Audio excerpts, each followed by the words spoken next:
ಇನ್ನು ಕಾಂಗ್ರೆಸ್ ಶಾಸಕರಿಗೆ 50 ಕೋಟಿ ಅನುದಾನ ನೀಡುತ್ತಾ ಇರುವಂತಹ ವಿಚಾರಕ್ಕೆ ಸಂಬಂಧಪಟ್ಟಂತೆ ಸರ್ಕಾರದ ವಿರುದ್ಧ ಮಾಜಿ ಸಚಿವ ರೇಣುಕಾಚಾರ್ಯ ಅವರು ಕಿಡಿಕಾರಿದ್ದಾರೆ. ಈಗಾಗಲೇ ಕಾಂಗ್ರೆಸ್ ಶಾಸಕರಿಗೆ 50 ಕೋಟಿ ಅನುದಾನ ನೀಡುವಂತಹ ನಿರ್ಧಾರಕ್ಕೆ ಸರ್ಕಾರ ಬಂದಿದೆ. ಹಾಗಾಗಿನೇ ರೇಣುಕಾಚಾರ್ಯ ಕಿಡಿಕಾರಿದ್ದಾರೆ.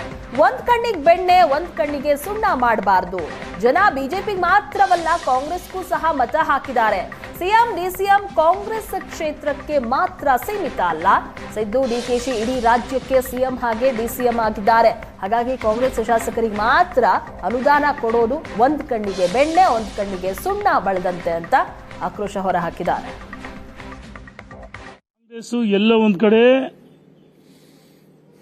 ಈ ತಪ್ಪುಗಳನ್ನ ವಿವಾದಗಳನ್ನ ಮೇಲೆ ಮೇಲೆ ಮಾಡ್ತಾರೆ. ಒಂದು ಕಣ್ಣಿಗೆ ಬೆಣ್ಣೆ ಒಂದು ಕಣ್ಣಿಗೆ ಸುಣ್ಣ. ಅಭಿವೃದ್ಧಿ ಈಗ 224 ವಿಧಾನಸಭಾ ಕ್ಷೇತ್ರಗಳಲ್ಲಿ ಆ ಕ್ಷೇತ್ರ ಯಾವುದೋ ಕಾರಣಕ್ಕೆ ಬಿಜೆಪಿ ಆಯ್ಕೆ ಆಗ್ತಾರೆ, ಯಾವುದೋ ಕಾರಣಕ್ಕೆ ಕಾಂಗ್ರೆಸ್ ಗೆಲ್ಲುತ್ತೆ, ಯಾವುದೋ ಕಾರಣಕ್ಕೆ ಜೆಡಿಎಸ್ ಗೆಲ್ಲುತ್ತೆ, ಅದು ಪಕ್ಷೇತರ ಗೆಲ್ತಾರೆ. ಆದರೆ 224 ವಿಧಾನಸಭಾ ಕ್ಷೇತ್ರಗಳು ನ್ಯಾಯ ಕೊಡಬೇಕಾಗಿರೋದು ಸರ್ಕಾರದ ಕರ್ತವ್ಯ. ಸಿದ್ದರಾಮಯ್ಯನವರು, ಡಿ.ಕೆ. ಶಿವಕುಮಾರ್, ರಾಜ್ಯ ಉಪಮುಖ್ಯಮಂತ್ರಿ ಮಂತ್ರಿಗಳು ಕೇವಲ ತಮ್ಮ ಕ್ಷೇತ್ರಕ್ಕೆಲ್ಲ ಅವ್ರಿಗೆ ಹೇಳ್ತಾರೆ, ಮುಖ್ಯಮಂತ್ರಿಗಳು ಕರ್ನಾಟಕ ರಾಜ್ಯ ಸರ್ಕಾರ, ಉಪಮುಖ್ಯಮಂತ್ರಿಗಳು ಕರ್ನಾಟಕ ರಾಜ್ಯ ಸರ್ಕಾರ ಮಲತಾಯಿ ಧೋರಣೆ ಮಾಡಬಾರದು. ಆ ಕ್ಷೇತ್ರ ಮತದಾರ ಏನ್ ಮಾಡ್ತಾರೆ, ಕಾಂಗ್ರೆಸ್ ಓಟ್ ಕೊಟ್ಟಿಲ್ವಲ್ಲಿ, ಅದ್ರ ಕ್ಷೇತ್ರಕ್ಕೆ ಏನಾಗುತ್ತೆ, ಅಭಿವೃದ್ಧಿಗೆ ಏನಾಗುತ್ತೆ, ಕಾಂಗ್ರೆಸ್ ಈ ತಾರತಮ್ಯ ಕೈ ಬಿಡಬೇಕಂತೇಳಿ ನಾವು ಒತ್ತಾಯ ಮಾಡ್ತೀವಿ. ಕಾಂಗ್ರೆಸ್ ಎಲ್ಲ ಒಂದ್ ಕಡೆ. ಇನ್ನು ಕಾಂಗ್ರೆಸ್ ಶಾಸಕರಿಗೆ 50 ಕೋಟಿ ಅನುದಾನ ನೀಡುತ್ತಾ ಇರುವಂತಹ ವಿಚಾರಕ್ಕೆ ಸಂಬಂಧಪಟ್ಟಂತೆ ಸರ್ಕಾರದ ವಿರುದ್ಧ ಮಾಜಿ ಸಚಿವ ರೇಣುಕಾಚಾರ್ಯ ಅವರು ಕಿಡಿಕಾರಿದ್ದಾರೆ. ಈಗಾಗಲೇ ಕಾಂಗ್ರೆಸ್ ಶಾಸಕರಿಗೆ 50 ಕೋಟಿ ಅನುದಾನ ನೀಡುವಂತಹ ನಿರ್ಧಾರಕ್ಕೆ ಸರ್ಕಾರ ಬಂದಿದೆ. ಹಾಗಾಗಿನೇ ರೇಣುಕಾಚಾರ್ಯ ಕಿಡಿಕಾರಿದ್ದಾರೆ. ಒಂದ್ ಕಣ್ಣಿಗೆ ಬೆಣ್ಣೆ ಒಂದ್ ಕಣ್ಣಿಗೆ ಸುಣ್ಣ ಮಾಡಬಾರದು. ಜನ ಬಿಜೆಪಿಗೆ ಮಾತ್ರವಲ್ಲ ಕಾಂಗ್ರೆಸ್ಗೂ ಸಹ ಮತ ಹಾಕಿದ್ದಾರೆ. ಸಿಎಂ ಡಿಸಿಎಂ ಕಾಂಗ್ರೆಸ್ ಕ್ಷೇತ್ರಕ್ಕೆ ಮಾತ್ರ ಸೀಮಿತ ಅಲ್ಲ.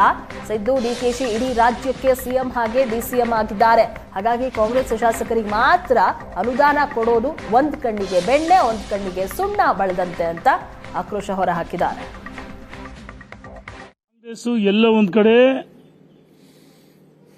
ಈ ತಪ್ಪುಗಳನ್ನ ವಿವಾದಗಳನ್ನ ಮೇಲೆ ಮೇಲೆ ಮಾಡ್ತಾರೆ. ಒಂದು ಕಣ್ಣಿಗೆ ಬೆಣ್ಣೆ ಒಂದು ಕಣ್ಣಿಗೆ ಸುಣ್ಣ. ಅಭಿವೃದ್ಧಿ ಈಗ 224 ವಿಧಾನಸಭಾ ಕ್ಷೇತ್ರಗಳಲ್ಲಿ ಆ ಕ್ಷೇತ್ರ ಯಾವುದೋ ಕಾರಣಕ್ಕೆ ಬಿಜೆಪಿ ಆಯ್ಕೆ ಆಗ್ತಾರೆ, ಯಾವುದೋ ಕಾರಣಕ್ಕೆ ಕಾಂಗ್ರೆಸ್ ಗೆಲ್ಲುತ್ತೆ, ಯಾವುದೋ ಕಾರಣಕ್ಕೆ ಜೆಡಿಎಸ್ ಗೆಲ್ಲುತ್ತೆ, ಅದು ಪಕ್ಷೇತರ ಗೆಲ್ತಾರೆ. ಆದರೆ 224 ವಿಧಾನಸಭಾ ಕ್ಷೇತ್ರಗಳು ನ್ಯಾಯ ಕೊಡಬೇಕಾಗಿರೋದು ಸರ್ಕಾರದ ಕರ್ತವ್ಯ.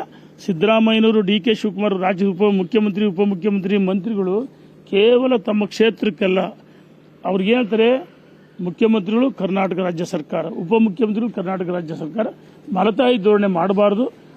ಆ ಕ್ಷೇತ್ರ ಮತದಾರ ಏನ್ ಮಾಡ್ತಾರೆ, ಕಾಂಗ್ರೆಸ್ ಓಟ್ ಕೊಟ್ಟಿಲ್ವಲ್ಲಿ, ಅದ್ರ ಕ್ಷೇತ್ರಕ್ಕೆ ಏನಾಗುತ್ತೆ, ಅಭಿವೃದ್ಧಿಗೆ ಏನಾಗುತ್ತೆ, ಕಾಂಗ್ರೆಸ್ ಈ ತಾರತಮ್ಯ ಕೈ ಬಿಡಬೇಕಂತೇಳಿ ನಾವು ಒತ್ತಾಯ ಮಾಡ್ತೀವಿ. ಕಾಂಗ್ರೆಸ್ ಎಲ್ಲ ಒಂದ್ ಕಡೆ.